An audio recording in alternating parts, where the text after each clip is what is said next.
Barcha o'zbeklar uchun kutilmagan yangilik. Assalomu alaykum hurmatli tomoshabin. Kanalimizga xush kelibsiz. Videoroliklarimiz ostida bir dona like tugmasini bosib, keng ommaga tarqalishiga o'z hissangizni qo'shing.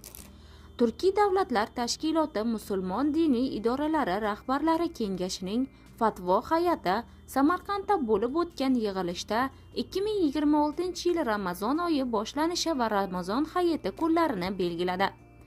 Hay'at 2026-yilda Ramazon oyining 1-kunini 19-fevral payshanba kuniga, Ramazon hayiti esa 20-mart juma kuniga to'g'ri kelishini aniqladi. Qayd qilinishicha, Ramazon oyining 1-kuni va Ramazon hayiti haqida qabul qilingan ushbu qo'shma qaror Turkiy davlatlarning o'z musulmon jamoalari birligini mustahkamlash va diniy amallarni zamonaviy ilmiy qiyofalar bilan uyg'unlikda saqlab sodiqligini yana bir bor namoyish etadi.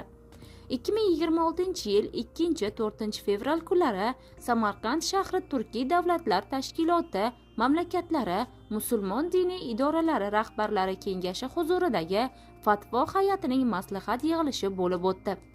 Ushbu tadbir O'zbekiston musulmonlari idorasi rahbariga tashkil etilib, tashkilotga a'zo mamlakatlar, diniy idoralari vakillari va islom ulamolari ishtirokida o'tkazildi.